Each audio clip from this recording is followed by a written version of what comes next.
Avant que cette vidéo commence, si t'aimes ce qu'on fait sur cette chaîne, n'hésite pas à liker, à t'abonner et à commenter en fin de vidéo. Bonjour à tous, bienvenue dans cette nouvelle review du chapitre 264 de Jujutsu Kaisen, bien évidemment. Voilà, un chapitre voilà, que j'attendais avec impatience parce que la dernière fois, je le disais, j'étais pas gavé bien engagé, j'étais en mode voilà, Sukuna, il commence un peu à freiner le récit. Et voilà, Gege Akutami qui répond directement à cette attaque en nous servant quelque chose qu'on attendait depuis extrêmement longtemps. Donc voilà, installez-vous tranquillement et on attaque. Du coup, on s'était laissé avec l'ange qui envoyait l'échelle de Jacob sur Sukuna. On se rappelle que la première fois qu'il avait bouffé cette attaque, il avait pris extrêmement cher. Mais d'entrée de jeu, voilà, on va éliminer l'ange de la partie. Bon, voilà, j'ai trouvé ça, j'avoue, malgré voilà, la fin du scan globalement, sauf ce truc-là, mais voilà, je trouve qu'on a éliminé l'ange un peu rapidement, un peu facilement, donc voilà, clairement, Sukuna qui nous dit que l'attaque de l'ange est beaucoup moins forte que la première fois, et que maintenant elle ne se limite plus qu'à lui, elle peut toucher aussi Todo et Yuji, et lui il va juste se contenter en fait de remonter le truc de lumière pour aller toucher l'ange. Bon, voilà, je pensais que c'était extrêmement puissant et qu'il était enfin tu pouvais pas bouger quand tu te prenais ça dans la gueule. Apparemment non. Donc il se fait voilà, il se la joue Mario, mon gars, il prend les petites pierres et il monte directement jusqu'à l'ange, mais directement pour l'atteindre parce que bon, il le dit, malheureusement, elle n'a pas la force physique. Malheureusement pour elle, elle n'a pas de force physique quand elle a vu que c'est quelqu'un qui a fusionné. Enfin, c'est un incarné. Elle n'a pas sa force physique de base, donc c'est niqué en fait. Elle ne pourra pas contrer cette attaque, mais évidemment, intervention de Aoi Todo, voilà, toujours là pour faire chier les ennemis. Voilà, il est là, il est mal en point, son Vibra Slap n'existe plus, mais il est là, et donc il encaisse encore une fois un rayon noir. Voilà, Aoi Todo qui prend des rayons noirs toujours sur la gueule, il n'y a pas de problème. Mais voilà, Sukuna quand même qui salue la perf de Todo en mode ça c'est un vrai exorciste. Bon voilà, Todo qui est respecté même par Sukuna, ça fait plaisir. Honnêtement, quand Todo était revenu, je savais pas trop quoi en penser, je suis toujours pas d'avis que c'est un truc de malade, mais voilà, je trouve ça bien, il a ses lettres de noblesse, le bon Todo, donc c'est cool de le voir à ce niveau-là. Et il y en a un aussi qui va retrouver ses lettres de noblesse, c'est bien évidemment Yuji, vous l'avez bien vu. Et oui, chapitre 264, c'est chapitre pour Yuji, voilà, mais la dernière fois tout simplement, on disait, je disais dans la review, que j'espérais voilà, que Yuji finisse par prendre Sukuna en 1v1, c'est lui qui doit avoir le dernier mot sur ce personnage, et a priori, c'est dans ce sens-là qu'on se dirige. Donc, Yuji, qui avait suivi Sukuna en fait, depuis le tout début de ce scan, il l'a suivi quand il a fait son petit Mountain Climbers, là il est monté, et bien pas de problème, Yuji il l'a suivi, malgré évidemment les coups, puisque je vous l'ai dit, on nous a dit que l'attaque, l'échelle de Jacob touchait aussi, n'était pas limitée qu'à lui cette fois-là. Donc Yuji a remonté cette attaque malgré la lumière qui le brûlait. Donc voilà, c'est ça qu'on aime voir aussi, c'est Yuji, c'est un peu en mode sang-froid de fou. Je m'en bats les steaks de prendre des dégâts. D'ailleurs, Yuji est assez mal en point. Voilà, il a un œil quasiment mort. Voilà, il est très mal en point, mais voilà, ça l'empêche pas évidemment de mettre des bons gros coups dans la gueule de Sukuna et même de le balancer dans le plus grand des calmes par les pieds. Mais voilà, c'est très cool, comme souvent avec Yuji. Je sais que ça en animé, ça va être magnifique, puisque tout le temps, en fait, à chaque fois que Yuji se bat en corps à corps, c'est toujours extrêmement stylé. Et ça a toujours été, ils ont toujours fait grâce à ça pour le moment dans l'animé, pour les 2 premières saisons en tout cas. Donc je trouve ça très cool et j'ai très hâte de voir ça, puisque Yuji, à chaque fois qu'il se bat, je vous le dis, c'est toujours génial. Déjà, je trouve, voilà, concrètement, les combats au corps à corps de Jujutsu Kaisen, j'ai rarement vu mieux en termes d'animé. Celui de Shozo contre Yuji, c'est absolument goldé. Voilà, donc j'ai vraiment hâte de voir tout ça. Mais bref, je m'égare. Évidemment, Sukuna, voilà, on nous réannonce un truc que j'aime pas trop voir en général dans ces derniers scans de JJK. C'est la récupération du sort d'inversion de Sukuna. Voilà, Sukuna qui récupère ses bras, voilà, il récupère tout. Donc voilà, petit échange de coups entre lui et Yuji. Voilà, c'est très sympa encore une fois. Ça sera très cool une fois que ce sera animé. Et même là, comme ça, c'est assez appréciable de voir ça. Yuji en 1v1, c'est ce qu'on attendait. Et Sukuna, du coup, qui rappelle quand même que les coups de Yuji qui visent évidemment son âme pour le séparer avec la technique que Yuji utilise, c'est-à-dire utiliser lacération et dissection sur l'âme de Megumi, sur le corps de Megumi et l'âme de Sukuna. Donc il rappelle quand même que c'est extrêmement fort, et il redit quasi la même phrase coup pour coup, c'est-à-dire, en fait c'est cool, mais s'il ne me touche pas, ça n'a aucun intérêt, hein, voilà.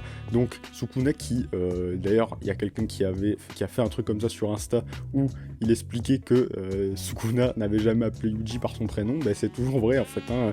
Malgré le fait qu'il soit, il ait quand même des attaques qui peuvent vraiment le blesser, hein, il n'y a aucun respect pour lui, donc évidemment il y a sans doute le passif avec le fait qu'il soit sans doute de sa descendance, sans doute que ça doit jouer, mais voilà, on va arriver au moment, voilà, on y arrive au moment que vous attendez tous, il est là, pas le temps, voilà, de se dire, oh là là, Yuji ne le touche pas, puisque flashback, qui nous ramène très loin en arrière, le tout début, hein, finalement, le tome 1 de JK, Gojo contre Jogo, et donc voilà, on se rappelle, Gojo avait expliqué le fonctionnement du territoire, hein, tout simplement à ce bon Yuji, et donc l'une des grandes facultés, il y a quand même deux particularités du territoire, c'est évidemment le buff de puissance, tu es plus fort dans un territoire, et évidemment la capacité de tes sorts à toucher à chaque fois, et donc là vous avez bien compris, Sukuna qui se dit si il ne me touche pas ça va, si Yuji lui sort un territoire, que va-t-il faire? Et donc vous l'avez vu, territoire, voilà, extension du territoire de Yuji,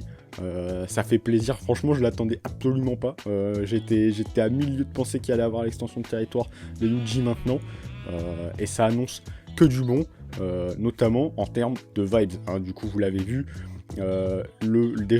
sur le flashback il y a un truc que j'ai remarqué, alors c'est pas grand chose mais il y a des ombres sur les, il y a une façon d'ombrer les personnages que Gege Akutami ne fait quasi jamais, hein, voilà, là je l'ai sous les yeux, le truc avec Gojo et tout, vous avez la planche sur nous sous les yeux à ce moment là, mais voilà, je trouve qu'il y a un délire sur les ombres, j'ai pas l'habitude de voir Gege Akutami faire ça, et donc on nous explique que Yuji, en échangeant son corps avec Kusakabe, a appris évidemment les bases pour les territoires, créer les barrières, et donc voilà, tout simplement, on arrive dans ce qui semble être un quai de métro, avec Yuji qui regarde Sukuna, et Sukuna du coup qui a sa forme quand il était dans le corps de Yuji, hein, c'est-à-dire Sukuna avec le corps de Yuji, on dirait presque, vraiment c'est la vibe que j'ai eu quand je l'ai lu, déjà d'une part ça m'a fait penser à l'opening 1, et je vois que beaucoup de gens ont pensé à ça, donc je sais pas, est-ce que c'était censé être voulu, est-ce que c'était un foreshadowing, j'irai peut-être pas jusque là,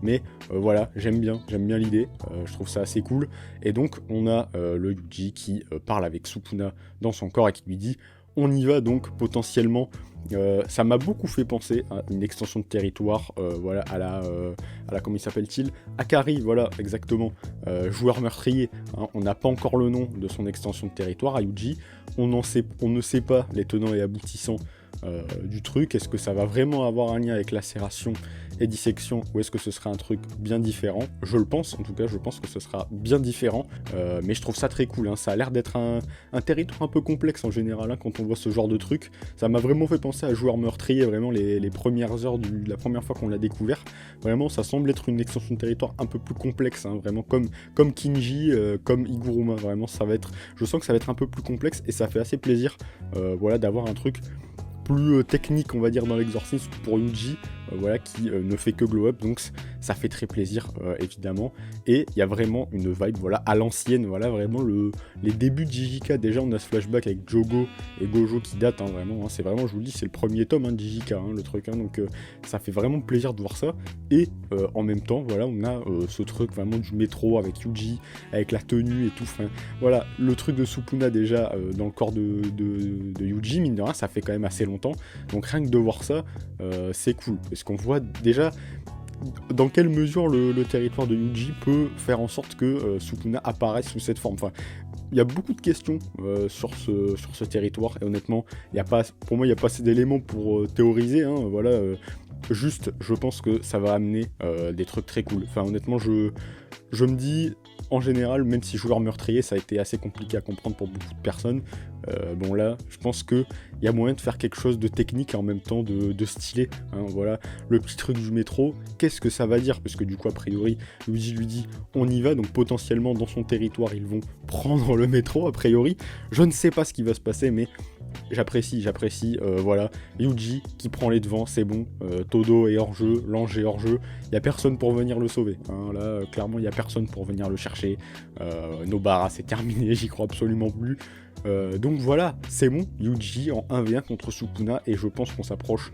Voilà, je pense que d'ici 5 scans, il y a un monde où on a peut-être le dénouement, je ne sais pas. Remarque, je dis ça, mais contre Gojo, ça va durer très longtemps, ça va durer bien plus de 5 scans. Donc, est-ce que ils vont nous faire un truc aussi long pour le final, bien que c'est déjà bien assez long en vrai avec Sukuna, ces combats. Mais voilà, je suis quand même très content, et donc, tant que ce sera aussi bon, voilà, qu'il fasse aussi long qu'il veut, ça me dérangera pas. Bon voilà, le petit chapitre 264, très cool, qui réengage sur de bonnes pistes. Comme d'habitude, hein, j'ai l'impression qu'à chaque fois que JJK j'ai un peu des doutes, le scan d'après vient me mettre une claque, hein, c'est-à-dire que quand je me disais c'est pas ouf Todo et Yuji, on l'a déjà bien vu, il y a eu le truc de Yuta dans le corps de Gojo, malgré qu'ils en aient pas fait un truc de fou. Là, je commençais à me dire, ah putain, c'est un peu chiant, là, le truc de, justement, le truc de Yuta dans le corps de Gojo, c'est déjà terminé, qu'est-ce qui va se passer? Yuji est absent, et boum, Yuji prend les devants, voilà. C'est génial, c'est très cool, voilà, nous c'est ça qu'on veut voir. Déjà il y a du Yuji qui sourit, et ça fait assez longtemps qu'on l'a pas vu, donc c'est assez cool pour être notifié. Est-ce qu'il va vraiment essayer de le changer en mode, ah là là, regarde comme on est gentil? Enfin, j'espère pas, j'espère aussi que, voilà, il a quand même buté des gens, Sukuna. Yuji, il lui en veut grandement, mais après on sait qu'il a grand cœur, donc peut-être qu'il va essayer de le changer en mode Naruto et Kurama, je ne sais pas. Donc évidemment, c'est là que je vous attends en commentaire, les amis. Dites-moi vous, qu'est-ce que vous en pensez? Est-ce que vous avez apprécié? Je pense globalement que ça a été plutôt bien apprécié, hein, de voir l'extension de territoire de Yuji. Voilà, est-ce que vous avez des petites théories sur ce que ça pourrait être, ce territoire là, avec cette espèce de métro? Dites-moi tout ça, vous me dites si vous avez apprécié le scan. Et j'ai bien l'impression que voilà, on est reparti sur de bons rails, sans jeu de mots. Bon, je dis ça, peut-être que le scan prochain sera pas ouf, mais voilà, celui-là était bon. Rien que grâce à ça, l'aura de Yuji qui fait quelque chose est toujours appréciable, donc j'ai kiffé. Voilà, je crois que j'ai fait le tour. J'espère que cette petite vidéo vous a plu. J'ai un peu plus rushé, hein, voilà, j'ai rushé parce que il fait très chaud, il fait extrêmement chaud pour tourner ces reviews, mais voilà, je l'ai fait quand même. J'espère qu'elle vous a plu, donc si c'est le cas, vous lâchez le petit like, vous mettez le com, ça je l'ai déjà dit, vous vous abonnez si vous voulez voir plus de vidéos. On parlera peut-être d'un autre manga, voilà, de la nouvelle génération de shonen qui va pas tarder à se terminer, ou qui est peut-être déjà terminé au moment où vous voyez cette vidéo. Voilà, et puis moi je vais vous souhaiter une très bonne journée, soirée, car je ne sais pas quand c'est que vous regardez cette vidéo. À la prochaine tout le monde, ciao.